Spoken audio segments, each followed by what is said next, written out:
দর্শক, এভারকেয়ার হাসপাতালে রয়েছেন সহকর্মী শেখর রাজা। তার কাছ থেকে জানবো খালেদা জিয়ার শারীরিক অবস্থার সর্বশেষ। শেখর, আপনি তো এভারকেয়ার হাসপাতালে রয়েছেন, সামনের পরিস্থিতি জানাবেন। নেতাকর্মীরা কি ভিড় করেছেন কিনা, যদিও তাদের অযথা ভিড় করতে মানা করা হয়েছে। আর খালেদা জিয়ার শারীরিক অবস্থার সবশেষ কি তথ্য জানতে পেরেছেন আমাদের জানাবেন। বিএনপির মহাসচিব মির্জা ফখরুল ইসলাম আলমগীর যে বিকেলে যে ব্রিফিং করেছে, সেই ব্রিফিংয়েও সে আসলে বলেছে যে এইখানে নেতাকর্মীদের ভিড় না করার অনুরোধ করেছে এবং এখানেও উদ্যোগ নেওয়া হয়েছে, প্ল্যাকার্ড দিয়ে আসলে সবাইকে নিষেধ করা হচ্ছে। কিন্তু আসলে এই ভিড় আসলে ঠেকানো যাচ্ছে না, এক কথায় যদি বলা যায়। কারণ এখানে নেতাকর্মীরা যারা এসেছে, আমরা তাদের সাথে কথা বলেছি।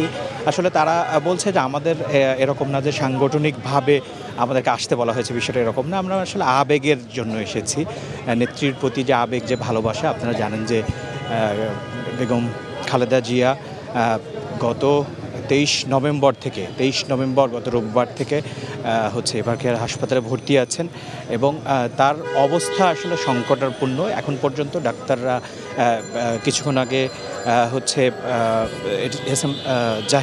এজেডএম জাহিদ এসেছিলেন এবং কথা বলেছে। তিনি যেটা বলেছে যে এই পর্যন্ত মানে এখন সংকটাপন্ন অবস্থায় আছে, কিন্তু স্থিতিশীল। শেষ যেই 3 দিনের কথা বলছে তো, এবং সব কিছু তাকে বিদেশ নেওয়ার ব্যাপারে, তাকে বিদেশ নেওয়া এখন দরকার। কিন্তু এই তার শারীরিক যে অবস্থা, সেই অবস্থা আসলে সেই পরিস্থিতি নেই যে তাকে নিয়ে বিদেশ এখন ট্যুর করা যাবে। তো সেই ক্ষেত্রে সব কিছু রেডি আছে, তারা জানাচ্ছে যে কোনো সময় বিদেশ নেওয়া হতে পারে।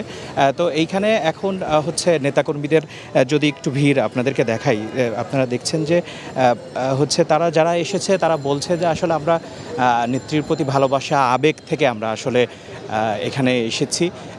কোনোরকম কোনো বিশৃঙ্খলা নেই, কিন্তু যেই বসুন্ধরা আবাসিক এরিয়া, জানেন আপনারা, একটা সংরক্ষিত এরিয়া এবং সবথেকে বড় কথা যে হাসপাতালে তো আরও রুগী বা আরও অন্যান্য যেই এখানে একটা খুব যোগাযোগ রক্ষা করতে হয়, সেই যোগাযোগটা একটু বিঘ্নিত হচ্ছে।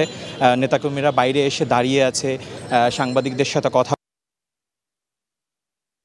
তাদের আবেগ ভালোবাসার কথা জানাচ্ছেন এবং কিছুক্ষণ আগে আপনাদেরকে জানিয়ে রাখি, কিছুক্ষণ আগেই ভিপি নূর এবং আসিফ মাহমুদ সজীব ভুইয়া তিনি এসেছিলেন।